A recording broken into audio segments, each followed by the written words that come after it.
So then let's consider first of all, what is a mind in the grip of vicious circles? Well, one of the most obvious instances that we all know is the phenomenon of worry. The doctor tells you that you have to have an operation. And that has been set up so that automatically everybody worries about it. But since worrying takes away your appetite and your sleep, it's not good for you. But you can't stop worrying, and therefore you get additionally worried that you are worrying. And then, furthermore, because that is quite absurd and you're mad at yourself because you do it, you are worried because you worry because you worry. That is a vicious circle. So now, can you allow your mind to be quiet? Isn't it difficult? Because the mind seems to be like a monkey, jumping up and down and jabbering all the time. Once you've learned to think, you can't stop. And an enormous number of people devote their lives to keeping their minds busy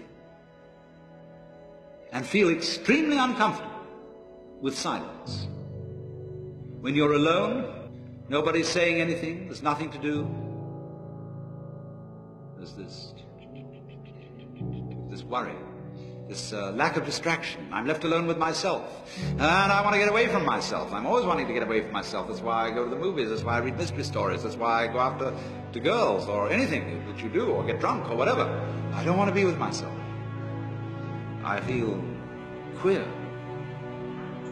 So, well, why do you want to run away from yourself? What's so bad about it? Why do you want to forget this? Why do you want to become slow? Because you are addicted to thoughts. This is a drug, a real dangerous one. Compulsive thinking, going on and on and on and on and on all the time. It's a habit. So there's a difficulty about stopping that activity. And you really have to stop it if you want to be sane. Because if I talk all the time, I don't hear what anyone else has to say.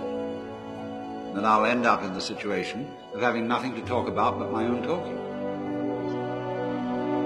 Or so in exactly the same way, if I think all the time, I won't have anything to think about except thoughts. So in order to have something to think about, there are times when you simply must stop thinking. Well, how do you do that?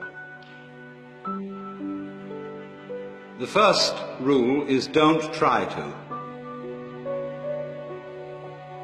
Because if you do, you will be like someone trying to make rough water smooth with a flat iron. And all that will do will stir it up. So in the same way as a muddy, turbulent pool quiets itself when left alone, you have to know how to leave your mind alone.